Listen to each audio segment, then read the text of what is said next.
नमस्कार दोस्तों, स्वागत है हमारा यूट्यूब चैनल इरेगुलर एजुकेशन पे। तो दोस्तों, हम सब शिक्षा के बारे में सुनते आए हैं कि हमें शिक्षा लेना चाहिए। शिक्षा ही एक व्यक्ति को सफल बनाती है। एक देश का विकास उस देश के शिक्षा के ऊपर ही निर्भर करता है। पर क्या आपको पता है कि शिक्षा क्या है, इसके अर्थ क्या है? अगर आपको इसके बारे में नहीं पता है तो चलिए आज इसके बारे में डिस्कस कर लेते हैं। अगर शिक्षा के अर्थ देखा जाए तो हमें पता चलता है कि शिक्षा के दो अर्थ हैं। एक है नैरो मीनिंग और दूसरा है वाइडर मीनिंग, यानी संकुचित अर्थ और व्यापक अर्थ। शिक्षा के नैरो मीनिंग के अनुसार किसी विद्यालय, महाविद्यालय, विश्वविद्यालय या किसी शिक्षा संस्थान में निर्धारित पाठ्यक्रम, विषय, किताब के द्वारा शिक्षक द्वारा पढ़ाई जाने वाली किताबी ज्ञान ही शिक्षा है। इस अर्थ के अनुसार एक बच्चा की शिक्षा जब उसे स्कूल में एडमिशन कर दिया जाता है तभी आरंभ होती है और एक निर्दिष्ट समय पर, यानी कि जब वो स्कूल या कॉलेज से पास आउट होता है तब उसकी शिक्षा समाप्त हो जाती है। पर वाइडर मीनिंग में कुछ अलग है। वाइडर मीनिंग में शिक्षा का मतलब है एक संपूर्ण जीवन चलने वाली प्रक्रिया, यानी कि बच्चा पैदा होने से लेकर मरने के समय तक जीवन के हर एक दिन, हर एक पल उसे जो नई नई ज्ञान, बातें, एक्सपीरियंसेस, स्किल्स सीखता है वो उसी को शिक्षा कहा जाता है। अगर हम शिक्षा के कैरेक्टरिस्टिक्स देखें तो इसके नैरो मीनिंग और वाइडर मीनिंग में डिवाइड करना होगा। नैरो मीनिंग के अनुसार शिक्षा केवल विद्यालय, महाविद्यालय या किसी शिक्षा संस्थान में लेने वाली ज्ञान है। यह सिर्फ शिक्षक ही प्रदान करते हैं शिक्षा को। संकीर्ण अर्थ में शिक्षा निर्धारित पाठ्यक्रम, समय और आयु में ही सीमित है। संकुचित अर्थ में शिक्षा सिर्फ स्कूल्स या कॉलेजेस में ही ली जा सकती है। शिक्षा प्री प्लान्ड है, यानी कि शिक्षा को पहले से ही प्लान किया जा सकता है संकुचित अर्थ में। लेकिन वाइडर मीनिंग में शिक्षा एक लाइफ लॉन्ग प्रोसेस है। एक आदमी की संपूर्ण जीवन ही शिक्षा चलती रहती है। यह एक सोशल प्रोसेस है, आदमी को सामाजिक बनाता है। यह लोगों को किसी परिवेश में एडजस्ट होना सिखाता है। यह आदमी के बिहेवियर को चेंज करता है, बिहेवियर में चेंजेस लाता है। यह सोशलाइजेशन प्रोसेस है। समाज में हमें कैसे आचरण करना चाहिए, समाज के नीति नियम कानून हमें फॉलो करना सिखाता है शिक्षा। तो शिक्षा के ये थे कुछ कैरेक्टरिस्टिक्स, और भी बहुत निकल कर सामने आते हैं। इसके बाद आते हैं शिक्षा के डेफिनेशंस पर। शिक्षा के डेफिनेशंस बहुत एजुकेटर ने बहुत तरीके से दिए हैं। शंकराचार्य जी ने कहा है कि सेल्फ रियलाइजेशन ही शिक्षा है। महात्मा गांधी ने कहा है कि शिक्षा से मेरा आशय है किसी बच्चे के शरीर, मन व आत्मा के विकास होना।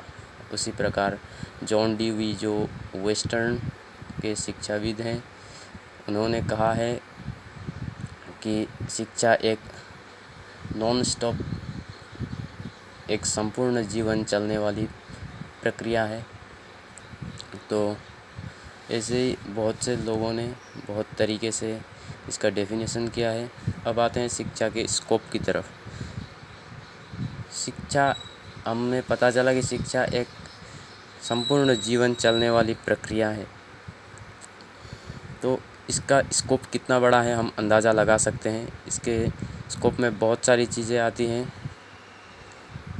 एक व्यक्ति के शारीरिक, मानसिक, मॉरल, स्पिरिचुअल, सोशल आदि सभी साइड की विकास के लिए जो जो हमें बातें चाहिए उन सभी शिक्षा के अंदर ही आते हैं। और आज के ज़माने में तो पता ही है कि टेक्नोलॉजी का ज़माना है, और टेक्नोलॉजी जैसे जैसे बढ़ता जा रहा है शिक्षा का स्कोप वैसे ही बढ़ता जा रहा है। तो ऐसे में शिक्षा का स्कोप यही है, कहना हमें मुश्किल है। तो इसके बाद आते हैं शिक्षा के टाइप्स की ओर। शिक्षा को हम 3 भाग में डिवाइड कर सकते हैं। एक है फॉर्मल एजुकेशन, दूसरा है इनफॉर्मल एजुकेशन और तीसरा है नॉन फॉर्मल एजुकेशन। तो फॉर्मल एजुकेशन को हम औपचारिक शिक्षा कह सकते हैं, नॉन फॉर्मल एजुकेशन को हम अनौपचारिक शिक्षा कह सकते हैं, और तीसरी जो यानी कि फॉर्मल एजुकेशन को औपचारिक, इनफॉर्मल एजुकेशन को अनौपचारिक और नॉन फॉर्मल एजुकेशन को निरौपचारिक कह सकते हैं। औपचारिक, अनौपचारिक और निरौपचारिक, फॉर्मल, इनफॉर्मल और नॉन फॉर्मल। फॉर्मल एजुकेशन जो हम स्कूल में हमें प्राप्त होता है, जो शिक्षा स्कूल में, कॉलेजेस में, किसी शिक्षा संस्थान में, किसी निर्धारित विषय पाठ्यक्रम के अनुसार जो हमें शिक्षा मिलता है, किसी कानून मानकर हमें जो शिक्षा मिलता है, उसी को हम कह सकते हैं फॉर्मल एजुकेशन। दूसरा है अनौपचारिक शिक्षा। ये अनौपचारिक शिक्षा हमें कहीं भी कभी भी मिल सकता है। यानी एक एग्जांपल के तहत हम समझते हैं कि हमारे मम्मी पापा ने हमें कुछ सिखाया कि बेटा ऐसा करना चाहिए, ऐसा नहीं करना चाहिए, तो उसी को हम अनौपचारिक शिक्षा या इनफॉर्मल एजुकेशन कह सकते हैं। और तीसरा जो है नॉन फॉर्मल एजुकेशन। ये नॉन फॉर्मल एजुकेशन जो है नया है, ये नया आया है। यानी कि जो लोग औपचारिक शिक्षा से वंचित हैं, जो कुछ नौकरी कर रहे हैं और पढ़ना चाहते हैं, उन लोगों के लिए इस शिक्षा की व्यवस्था किया गया है। इसे हम distance education, open education, correspondence education कह सकते हैं। तो ये थी शिक्षा के टाइप्स। तो हमें पता चला कि शिक्षा का मीनिंग क्या है, डेफिनेशंस किन किन लोगों ने दिया है, शिक्षा के कैरेक्टरिस्टिक्स टाइप्स के बारे में हमें पता चला। दोस्तों, आपको बता दूं कि शिक्षा ही एक प्रक्रिया है जो व्यक्ति को सफल बनाती है। शिक्षा के तहत ही एक देश का डिपेंड संपूर्ण शिक्षा के ऊपर ही निर्भर करता है।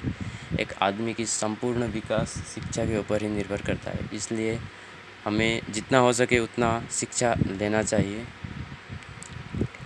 तो यही थी आज के वीडियो की डिस्कशन हमने यही किया। आज के वीडियो के बारे में, शिक्षा के बारे में हमने यही डिस्कस किया। तो मिलते हैं अगली वीडियो में।